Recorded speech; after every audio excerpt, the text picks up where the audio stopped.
Welcome back to ESBR Boxing's YouTube channel. It's me, Niall, just here giving a quick reaction to the announcement that broke earlier on this afternoon that Lawrence Okolie, the former two-weight world champion of the UK, will return to face another world champion in Kevin Lerena on July 19th on the undercard of the big undisputed clash between Daniel Dubois and Alexander Usyk at Wembley Stadium for all the heavyweight marbles.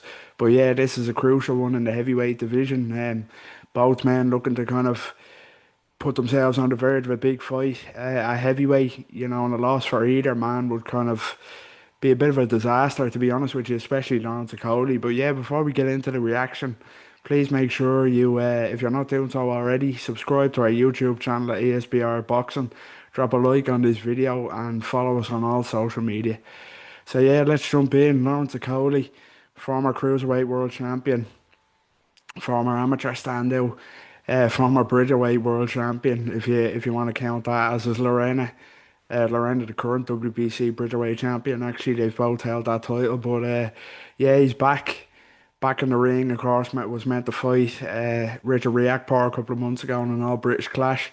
Had to withdraw due to injury, and now he's back on a big stage against a really good fighter in Kevin Lerena. Lerena is I don't know if I use the word underrated, but he is a little bit underrated. He's very solid fighter, tricky, awkward southpaw, solid fundamentals, fast hands, good power, good footwork.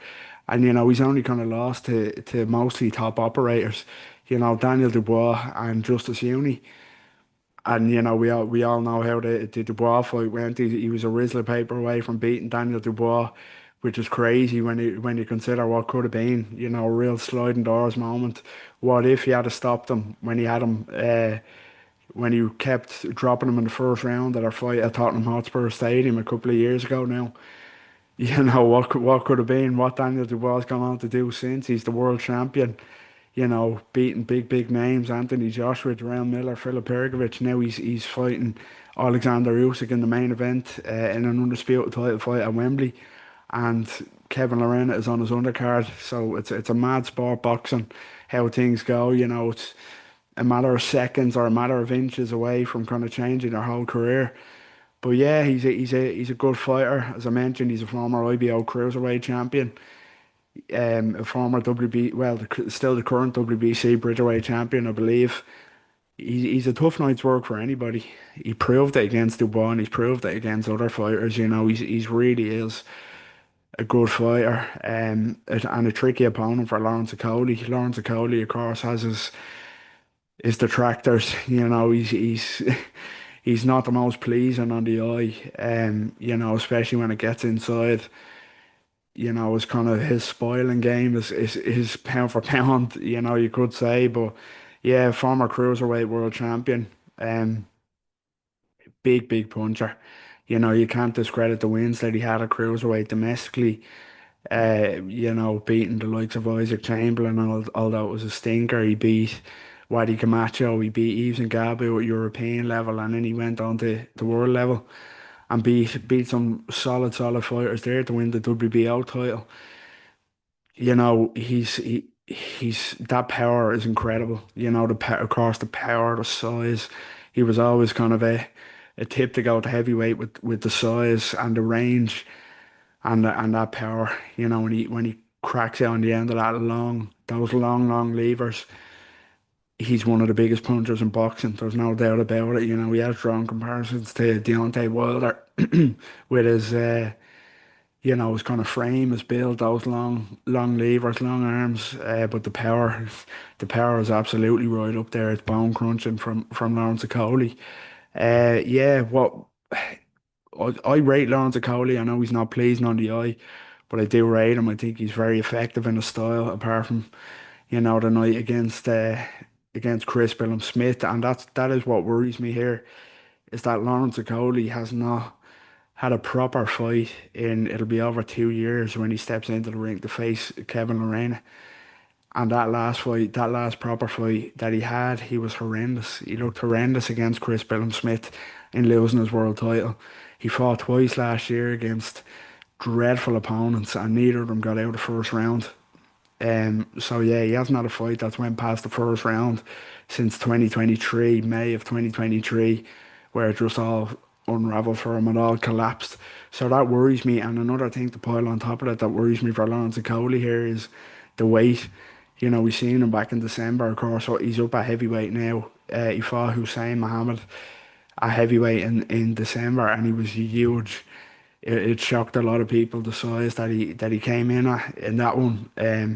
Much bigger than we've seen him before, and you know it didn't get out of first round. A very impressive first round KO. But I said what I'll say about Lerena that I said about Reactor. If he can kind of navigate past the 6 round mark or so, you know Lawrence Okolie will surely start gassing pretty significantly with that extra weight on him. I just can't see how he wouldn't.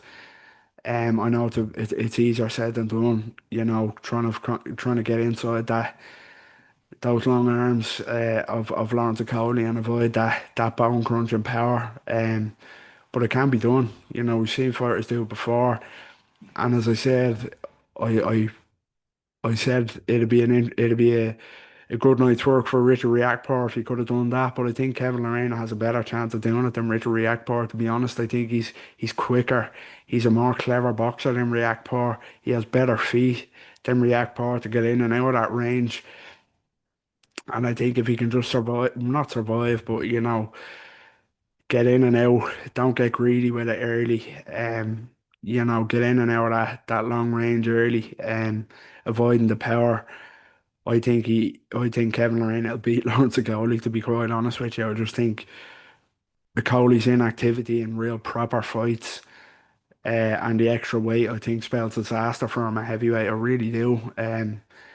People might be surprised at that, but I just think, yeah, I think he's going to gas. Of course, he got injured as well before the Reactor withdrawal was an injury, so it'd be interesting to see, you know, did the extra weight have an impact on that injury? We've seen it before with cruiserweights like Murat Gassiev.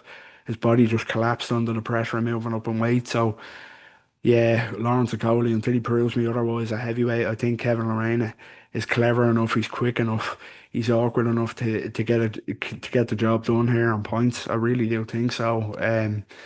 Kevin Lerena is tough night's work for anybody. Never mind the Lawrence Okolie coming off relative inactivity and with the extra weight on him. So yeah, I'm going for a Kevin Lerena points win here.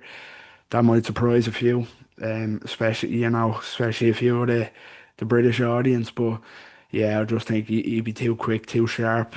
Um, yeah, I think he'd get it done to register what would be the biggest win of his career against another British opponent after he fought Daniel Dubois, of course, a couple of years ago. But yeah, that was just my quick reaction to the news that Lawrence Okolie will return on July 19th to face the very dangerous opponent Kevin Lerena at Wembley Stadium on the undercard of the huge undisputed heavyweight title fight between Daniel Dubois and Alexander Usyk. So yeah, let us know what you think in the comments. What do you make of this fight? Does it interest you? And who do you see coming out on top? Are you going with me with a Kevin Lerena points win with me? Are you going with a Lawrence Okolie KO or a points win of his own? Let us know what you think in the comments. As always, as I mentioned at the start of the video, please drop a like on the video first of all. Subscribe to our YouTube channel at ESBR Boxing and follow us on all social media. Until next time, take care.